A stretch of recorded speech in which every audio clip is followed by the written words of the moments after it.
प्राचीन धार्मिक ग्रंथानुसार मार्गशीर्ष महिन्याला धार्मिक कार्यांसाठी विशेष महत्त्व दिलं जातं.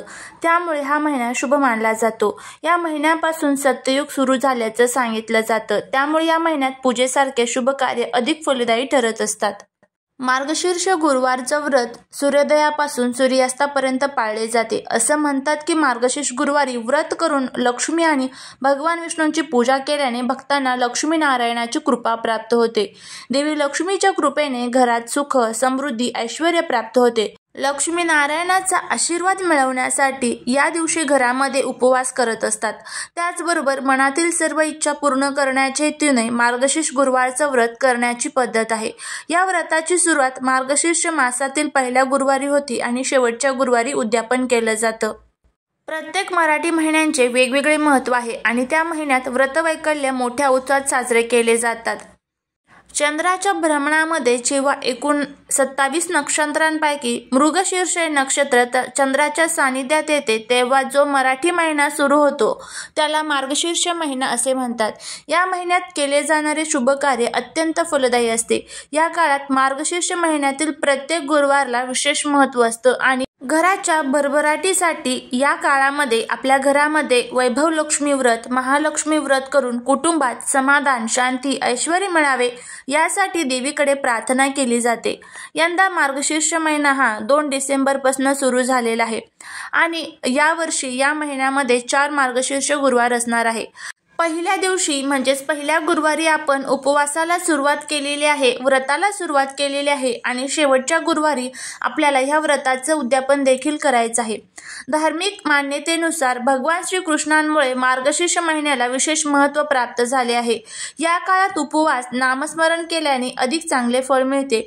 तसेच भगवद्गीतेचे पठण या काळामध्ये आपल्याला करायला पाहिजे. यंदा पहिला गुरुवार जो होता तर तो 5 डिसेंबरला आलेला होता. आता त्यानंतर दुसरा गुरुवार हा 12 डिसेंबरला असणार आहे, तिसरा गुरुवार हा 19 डिसेंबरला आणि चौथा गुरुवार हा 26 डिसेंबरला असणार आहे. अशा प्रकारे हे संपूर्ण गुरुवारचं व्रत आपल्याला करायचं आहे. 26 डिसेंबरला जो गुरुवार असणार आहे तर त्याच दिवशी सफला एकादशीचं व्रत देखील केले जाणार आहे. घरातील ज्या ठिकाणी आपल्याला घट बसवायचे आहे तिथे गोमूत्र शिंपडल्यानंतर स्वच्छ पाण्याने जागा पवित्र करावी. त्यानंतर रांगोळी काढावी, त्यावर चौरंग किंवा पाट ठेवावा. चौरंग किंवा पाटावर लाल कपडा परिधान करावा. त्याच्या मध्यभागी तांदूळ ठेवून कलश स्थापन करावा. कलशात दुर्वा, पैसा, सुपारी घालावी. आंब्याची पानं ठेवावी, त्यावर नारळ ठेवावं. या नारळाला तुम्ही माता लक्ष्मीचा मुखवटा लावू शकता. अगदी कलशाला ब्लाउज पीसने सजवू शकता. आता लक्ष्मीला दागिन्यांनी शृंगार करावा. कळशाला चारी बाजूने हळदी कुंकू लावावे. चौरंगावर देवी लक्ष्मीचा फोटो आणि श्रीयंत्र ठेवावे. देवीपुढे 5 फळं, लक्ष्मी कवडी यांची स्थापना करावी. तसेच देवीपुढे 5 पानांचा विडा ठेवावा. नैवेद्य म्हणून लाह्या, गूळ, बताशे किंवा घरातील बनवलेली खीर तुम्ही ठेवू शकता. मार्गशीर्ष महिन्यातील दर गुरुवारी महालक्ष्मीच्या प्रतिमात्मक स्वरूपात घट बसवण्याची परंपरा आपल्याकडे आहे. देवीला आपण घटामध्ये हार, वेणी, गजरा अर्पण करू शकतो. गुरुवारी सकाळी घट बसवल्यानंतर सकाळी संध्याकाळी घटाची पूजा केली जाते. महिला दिवसभर उपवास करून संध्याकाळी लक्ष्मीला नैवेद्य दाखवून उपवास सोडतात. मार्गशीर्ष महिन्याच्या चौथ्या गुरुवारी ह्या व्रताचं उद्यापन केलं जातं आणि सुवासिन महिलांना हळदी कुंकू देऊन वाण स्वरूपात भेटवस्तू दिल्या जातात. अशा पद्धतीने संपूर्ण हे मार्गशीर्ष महिन्यातील गुरुवार केले जातात. त्यानंतर जर तुम्हाला मार्गशीर्ष गुरुवार करत असताना मध्येच जर सुतक पिरियड्स पडले तर तो मार्गशीर्ष गुरुवार हा आपल्याला उपवास करायचा असतो पण त्याची पूजा करायची नसते. तर अजून एक एक्स्ट्राचा गुरुवार तुम्हाला पकडावा लागेल आणि नंतर तुम्हाला या 4 गुरुवारचं उद्यापन करावा लागेल. त्यानंतर मार्गशीर्ष गुरुवारी आपण उपवास करत असतो पण काही ठिकाणी उपवास केला जात नाही कारण अनेक ज्या काही अडचणी असतात तर त्या अडचणींमुळे आपल्याला उपवास करणं शक्य होत नाही. आजारपण असू शकतं, शरीरातील काही अडचणी असू शकतात. त्यामुळे हा उपवास जो आहे तर तो गुरुवारी केला जात नाही आणि आपण अनेक प्रकारचं जेवण आपल्या घरामध्ये बनवत असतो आणि त्याचा नैवेद्य हा देवीला दाखवत असतो. तर आपल्याला घरामध्ये अशा काही भाज्या आहेत तर त्या चुकूनही या दिवशी म्हणजेच मार्गशीर्ष गुरुवारमध्ये आपल्याला बनवायच्या नाहीये. किंवा संपूर्ण मार्गशीर्ष महिना सुद्धा तुम्ही ह्या भाज्या आपल्या घरामध्ये खायच्या नाही, जेणेकरून माता लक्ष्मीची अवकृपा ही आपल्या घरावरती होणार नाही। त्याचबरोबर आपल्या घरातील ज्या काही अडचणी आहेत तर त्या संपून जातील आणि आपल्याकडनं ह्या ज्या चुका आहेत तर त्या होणार नाही। तर आता कोणकोणत्या चुका आपल्याला टाळायच्या आहे? मार्गशीर्ष महिन्यामध्ये माता लक्ष्मी या सूक्ष्म स्वरूपामध्ये आपल्या घरामध्ये निवास करत असतात आणि त्यामुळे त्यांना प्रसन्न करण्यासाठी त्यांच्या स्तोत्रांचं आणि मंत्रांचं आपल्या घरामध्ये पठण हे झालंच पाहिजे। माता लक्ष्मीला नेहमी प्रार्थना करायची आहे की तुम्ही भगवान विष्णूंसोबत नेहमी आमच्या घरामध्ये चिरकाल निवास करा। अशी प्रार्थना जर केली तर माता लक्ष्मी या कधीच आपलं घर सोडून जात नाही, कारण माता लक्ष्मीला सर्वात प्रिय आहे ती म्हणजे भगवान विष्णूंची केलेली सेवा। त्यानंतर संपूर्ण मार्गशीर्ष महिन्यामध्ये तुम्ही गुरुवारचं व्रत करू शकता। नाही गुरुवारचं व्रत करणं शक्य तर तुम्ही वैभव लक्ष्मीचे शुक्रवारचं व्रत देखील या मार्गशीर्ष महिन्यातील शुक्रवारपासून करू शकता। आता कोणकोणत्या भाज्या ज्या आहेत तर त्या आपल्याला खायच्या नाहीत त्याची माहिती घेऊया। त्यामुळे जर तुम्हाला हा व्हिडिओ आवडला तर चॅनलला सबस्क्राईब करून शेजारील बेल आयकॉनलाही प्रेस करा, म्हणजे माझ्या सर्व नवीन व्हिडिओंचं नोटिफिकेशन तुम्हाला मिळेल आणि तुम्ही एक पण व्हिडिओ मिस करणार नाही।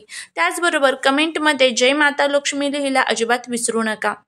मार्गशीर्ष महिन्यामध्ये चुकूनही आपल्याकडनं कोणाचाही अपमान होणार नाही याची काळजी घ्या। वयोवृद्ध असेल, गोरगरीब असतील, लहान मुलं असतील तर त्यांना मारहाण करू नका, त्यांचा आपल्याकडनं अपमान होणार नाही याची काळजी घ्या।